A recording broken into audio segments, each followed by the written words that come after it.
সুপ্রিয় একাদশ শ্রেণীর শিক্ষার্থীরা, কেমন আছো সবাই? আশা করি তোমরা সবাই ভালো আছো। আজকে সৃজন কলেজ অনলাইন ক্লাসের পক্ষ থেকে তোমাদেরকে স্বাগত জানাচ্ছি। আমি রিনা চাকমা, প্রভাষক, পৌরনীতি সুশাসন, সৃজন কলেজ, বাগাইছড়ি, রাঙ্গামাটি। আজকে আমি তোমাদের সাথে পৌরনীতি ও সুশাসনের প্রথম পত্র থেকে পৌরনীতি ও সুশাসনের সাথে জনসংখ্যা ও উন্নয়ন চর্চার সম্পর্কটা নিয়ে আলোচনা করব। আর হচ্ছে পৌরনীতি ও সুশাসনের সাথে তথ্য ও যোগাযোগ প্রযুক্তির যে সম্পর্কটা আলোচনা করব। তো এর আগে আমি তোমাদের সাথে পৌরনীতি ও সুশাসনের সাথে বিভিন্ন যে শাস্ত্রের যে সম্পর্কটা রয়েছে সেগুলো বিশদভাবে কিন্তু আলোচনা করেছি। তোমরা নিশ্চয়ই ভিডিওগুলো অনুসরণ করছো। তো এরই ধারাবাহিকতায় আমি আজকে পৌরনীতি ও সুশাসনের সাথে জনসংখ্যা ও উন্নয়ন চর্চার সম্পর্কতা নিয়ে আলোচনা করব। প্রথমেই আসি সাদৃশ্য, অভিন্ন লক্ষ্য, বিষয়বস্তুগত দিক, একে অপরের পরিপূরক নিবিড় সম্পর্ক, আর হচ্ছে মানব কল্যাণ। আমরা জানি যে জনসংখ্যা ও উন্নয়ন চর্চার যে বিষয়টা রয়েছে সেটা হচ্ছে জনসংখ্যা সমস্যা থেকে শুরু করে জনসংখ্যা বৃদ্ধি, আর হচ্ছে একটি দেশে কতটা জনসংখ্যা কাম্য, আর হচ্ছে জনসংখ্যা নিয়ন্ত্রণের যে পদ্ধতি সমূহ বিশদভাবে আলোচনা করে হচ্ছে আমাদের এই জনসংখ্যা ও উন্নয়ন চর্চার বিষয়টা। অপরদিকে দেখা যায় পৌরনীতি ও সুশাসন নাগরিকতা বিষয়ক বিজ্ঞান, সে আমাদেরকে নাগরিকতার বিভিন্ন সুনাগরিকতার গুণাবলী, তারপরে হচ্ছে নাগরিকদের অধিকার ও কর্তব্য সম্পর্কে প্রভৃতি সম্পর্কে বিশদভাবে আলোচনা করে থাকে। তো এই দুটি বিষয়ের মধ্যে নিবিড় সম্পর্ক রয়েছে। প্রথমে সাদৃশ্যের মধ্যে অভিন্ন লক্ষ্য আমরা দেখতে পাই। পৌরনীতি ও সুশাসন আর হচ্ছে জনসংখ্যা ও উন্নয়ন চর্চা, এই দুইটা বিষয়ের মধ্যে কিন্তু অভিন্ন, তারা সামাজিক বিজ্ঞানের শাখা হিসেবে তাদের অভিন্ন লক্ষ্য কিন্তু লক্ষ্য করা যায়। আমরা জানি যে পৌরনীতি নাগরিক অধিকার, তারপরে সুশাসন নাগরিকদের দায়িত্বশীলতা প্রভৃতি বিষয় নিয়ে আলোচনা করে মূলত নাগরিকদের কল্যাণ নিশ্চিত করতে চাই। ঠিক তেমনি এখানে বলা হচ্ছে যে জনসংখ্যা আর উন্নয়ন চর্চার বিষয়টাও দেখা যায় জনগণের সমস্যা, এই যে জনসংখ্যার সমস্যা, তারপরে হচ্ছে এইগুলো সমাধানের মাধ্যমে কিভাবে নাগরিকদের বা জনগণের উন্নয়ন বা কল্যাণ সাধন করা যায় সে বিষয়টা নিয়ে সে দেখা যায় যে নিশ্চিত করতে চায়, যেটা জনসংখ্যা ও উন্নয়ন চর্চার যে বিষয়টা রয়েছে।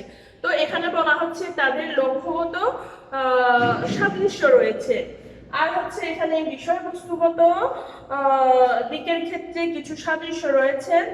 আমরা জানি যে উভয় শাস্ত্রই, পৌরনীতি ও সুশাসন আর জনসংখ্যা ও উন্নয়ন চর্চা, এই দুটি বিষয়ের মধ্যে বিষয়বস্তুগত সাদৃশ্য রয়েছে।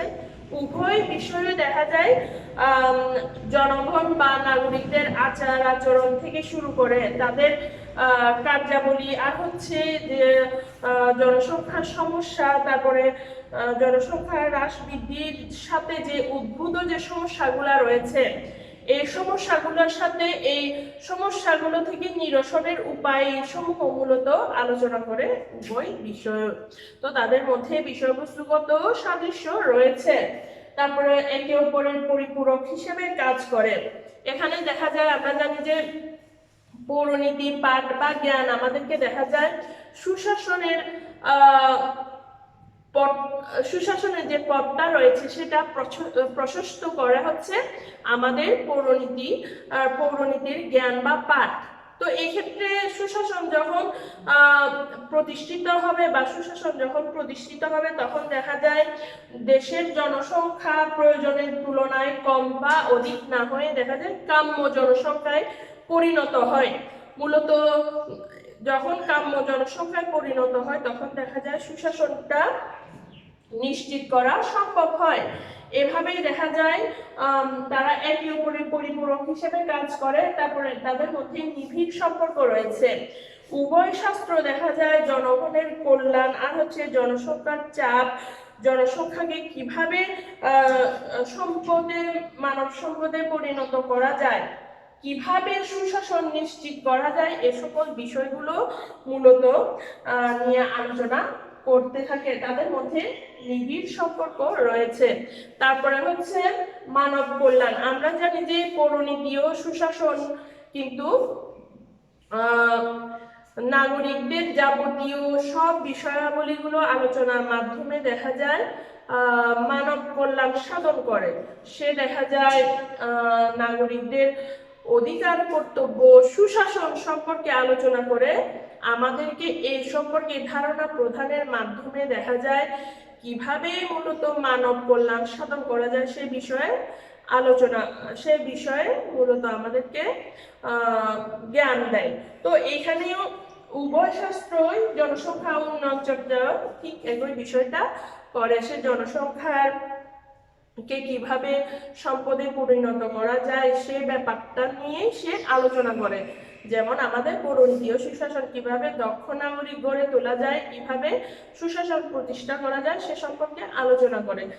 এই রইল তাদের সাদৃশ্য বৈসাদৃশ্যের মধ্যে জনসংখ্যা উন্নয়ন চর্চা একটি নবীন বিষয়। এটা হচ্ছে একটি নতুন বিষয় বলা যায় অনেকটা। এই যে পৌরনীতি ও সুশাসন এটা তার থেকে একটু পুরনো বিষয় হিসেবে মূলত আমরা জানি। তারপরে বিষয়বস্তুগত পার্থক্য। আমরা জানি যে পৌরনীতি ও সুশাসন হচ্ছে নাগরিকতা বিষয়ক বিজ্ঞান। সে কিভাবে নাগরিকতা অর্জন করা যায়, কিভাবে সুনাগরিক হওয়া যায়, তাছাড়া নাগরিকদের অধিকার ও কর্তব্য সম্পর্কে বিস্তারিতভাবে সে আলোচনা করে। অন্যদিকে আমরা জানি যে জনসংখ্যা উন্নয়ন চর্চা মূলত জনসংখ্যা সমস্যা, জনসংখ্যা নিয়ন্ত্রণের পদ্ধতি সমূহ, আর হচ্ছে কিভাবে জনসংখ্যাকে জনসম্পদে বা মানব সম্পদে রূপান্তরিত করা যায় সেই বিষয়গুলো বিশদভাবে আলোচনা করে। তো তাদের মধ্যে বিষয়বস্তুগত পার্থক্য লক্ষ্য করা যায়। অনুশীলন পদ্ধতির ক্ষেত্রে আমরা এর আগেও আলোচনা করেছি পৌরনীতি ও সুশাসনের যে পদ্ধতি তা হচ্ছে ঐতিহাসিক আর হচ্ছে তুলনামূলকভাবে এটা আলোচনা করা হয়। কিন্তু এখানে জনসংখ্যা উন্নয়ন চর্চার যে বিষয়টা এটা হচ্ছে প্রধানত গাণিতিক। তারপরে আদর্শ বস্তুনিষ্ঠতার দিক থেকে কিছু পার্থক্য রয়েছে। আমরা জানি আদর্শ পৌরনীতি ও সুশাসন মূলত আদর্শ সামাজিক বিজ্ঞান হিসেবে পরিচিত। এখানে মূর্ত বিমূর্ত সব বিষয়গুলো আলোচনা করা হয়ে থাকে। কিন্তু দেখা যায় জনসংখ্যা উন্নয়ন চর্চা বিষয়টা হচ্ছে কি মূলত মূর্ত আর বস্তুনিষ্ঠ বিষয়গুলো নিয়েই বেশি আলোচনা করে। তো এক্ষেত্রে তাদের মধ্যে যদিও কিছু পার্থক্য রয়েছে, কিন্তু উভয়ে দেখা যায় তাদের মধ্যে নিবিড় সম্পর্ক বিদ্যমান। এরপরে আমাদের পৌরনীতি ও সুশাসনের সাথে হিউম্যান রাইটস অ্যান্ড জেন্ডার স্টাডিজের যে বিষয়টা এটা তোমরা বাড়িতে দেখবা। তারপরে আমি লাস্ট যে ইয়েটা রয়েছে সেটা হচ্ছে পৌরনীতি ও সুশাসনের সাথে তথ্য ও যোগাযোগ প্রযুক্তির যে সম্পর্কটা এই বিষয় নিয়ে আলোচনা করব। আমরা জানি যে বর্তমান যুগটা হচ্ছে তথ্য ও যোগাযোগ প্রযুক্তির যুগ। তো এই ক্ষেত্রে দেখা যায় পৌরনীতি ও সুশাসনের সাথে কিন্তু তথ্য ও যোগাযোগ প্রযুক্তির ঘনিষ্ঠ সম্পর্ক রয়েছে। কিভাবে পৌরনীতি ও সুশাসন মূলত নাগরিকতা বিষয়ক বিজ্ঞান। এখানে দেখা যায় সে নাগরিকদের যাবতীয় কার্যাবলী সম্পর্কে আলোচনা করে। আর অপরদিকে আমরা জানি যে সুশাসন এটা হচ্ছে মূলত নাগরিকদের উত্তম ও পূর্ণাঙ্গ জীবন প্রতিষ্ঠা করার জন্য অপরিহার্য হচ্ছে সুশাসন। এখানে বর্তমানে দেখা যায় যে নাগরিকদের যে উন্নয়নের জন্য প্রয়োজন হচ্ছে সুশাসন, জীবনযাত্রা মানের উন্নয়নের জন্য প্রয়োজন হচ্ছে সুশাসন। এখানে বলা হচ্ছে যে ঠিক তেমনি এখানে পাশাপাশি তথ্য ও যোগাযোগ প্রযুক্তি আমাদেরকে কিভাবে সহায়তা করে। আমাদেরকে দেখা যায় তথ্য ও যোগাযোগ প্রযুক্তি বর্তমানে বিভিন্ন বিষয় কিন্তু একদম পরিবর্তন এনে দিয়েছে।